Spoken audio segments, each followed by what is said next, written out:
देख रहे हैं शो आज का एजेंडा। मैं हूं आपके साथ सुहानी बहुगुना। शो की शुरुआत से पहले एक नजर इस वक्त की हेडलाइंस पर। महिला अदालत में जज विभव कुमार को बनाएंगे, स्वाति मालीवाल ने केजरीवाल से पूछा सवाल।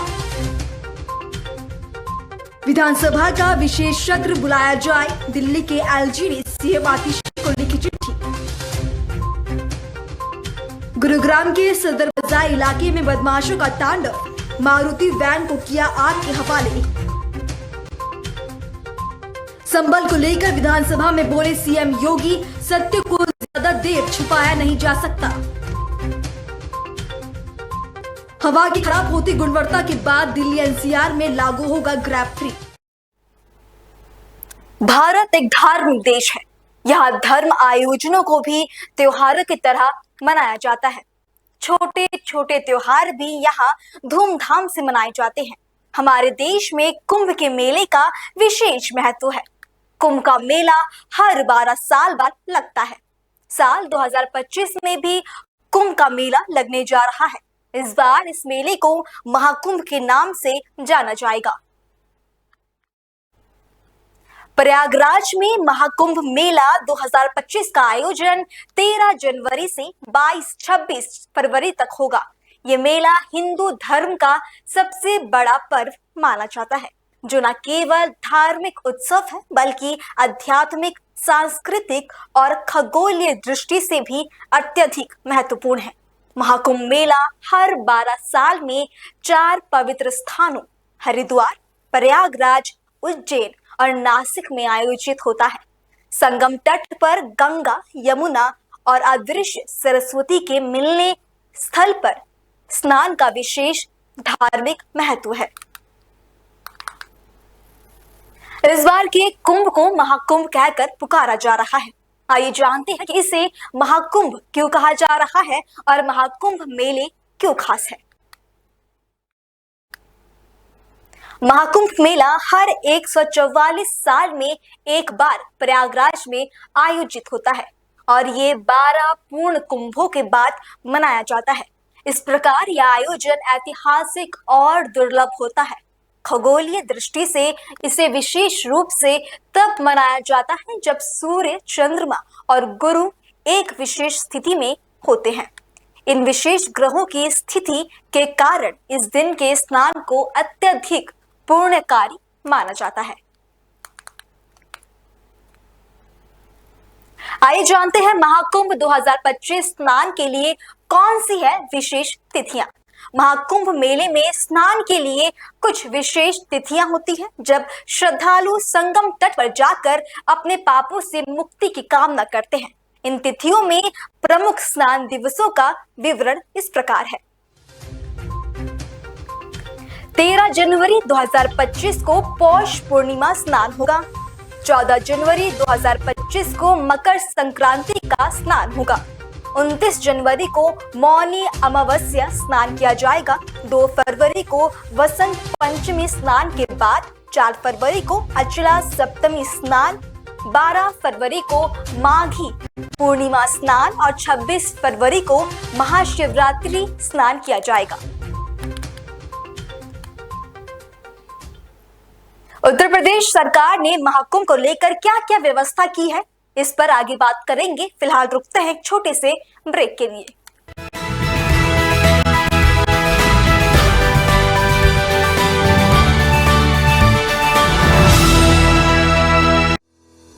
रोजगार डेवलपर्स, अ यूनिट ऑफ रोजगार डेवलपर्स एंड प्राइवेट लिमिटेड। घर वहीं जहां हो आपका भरोसा। पिछले 15 सालों से आपके सपनों का घर हमारी प्रतिबद्धता। रोजगार डेवलपर्स का पता है शिमला बाईपास रोड, गणेशपुर, देहरादून। रोजगार डेवलपर्स से संपर्क करने के लिए अभी डायल कीजिए 9897054026 पर या 8433207910 पर।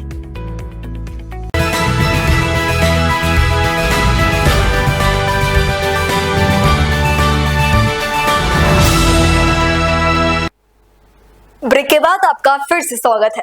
इन विशेष दिनों पर श्रद्धालु संगम में स्नान कर मोक्ष की प्राप्ति की कामना करते हैं। इन तिथियों का खगोलीय महत्व भी होता है और ये समय होता है जब ग्रहों की स्थिति विशेष रूप से कुंभ स्नान के लिए अनुकूल होती है। इस महाकुंभ में 45 करोड़ श्रद्धालुओं के पहुंचने का अनुमान है।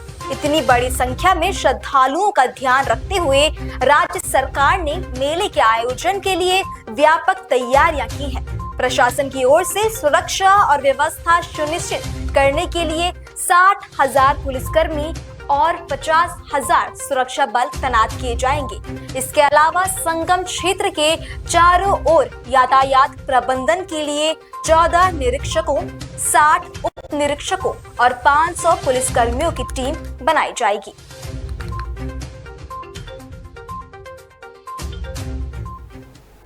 महाकुंभ मेला एक विशाल क्षेत्र में आयोजित होता है और इतने बड़े आयोजन के दौरान व्यवस्था बनाए रखना एक बड़ी चुनौती है।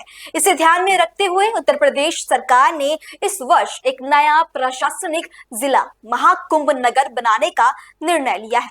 इस नए जिले का नेतृत्व मेला अधिकारी करेंगे और इसे विशेष प्रशासनिक व्यवस्था के तहत चलाया जाएगा।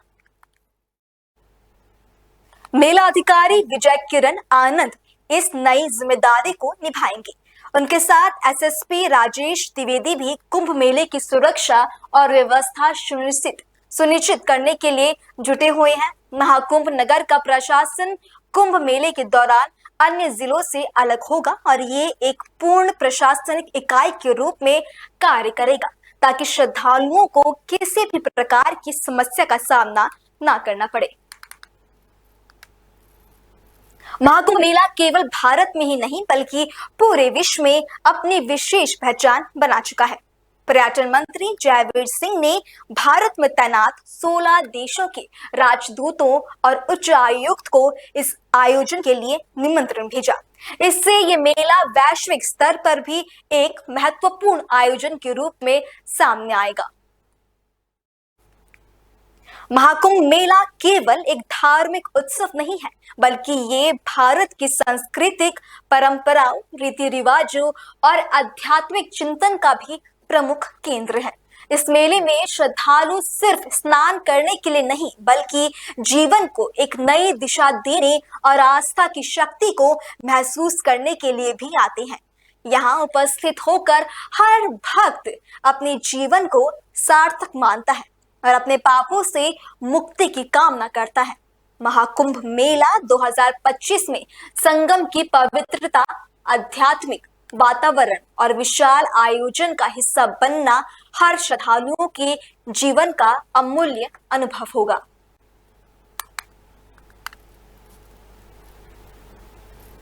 इस प्रकार महाकुंभ मेला न केवल भारत का बल्कि विश्व का सबसे बड़ा धार्मिक और सांस्कृतिक आयोजन बनने जा रहा है जो सभी को एकजुट कर धर्म, आस्था और संस्कृति का उत्सव मनाने का अवसर प्रदान करेगा। इससे पहले जितने भी कुंभ के मेले हुए हैं उनका आयोजन सफल रहा है। अगर एक आध घटना को छोड़ दिया जाए तो इस बड़े मेले का सुचारू रूप से समापन हुआ है। ऐसे में इस बात की आशा की जा रही है कि इस महाकुंभ का आयोजन भी बेहद सफल रहेगा और यहाँ आने वाले करोड़ों देशी विदेशी श्रद्धालुओं की आस्था उम्मीदों पर खरी उतरेगी। फिलहाल आज के कार्यक्रम में इतना ही। आपसे कल फिर मुलाकात होगी ठीक 5 बजे। नमस्कार।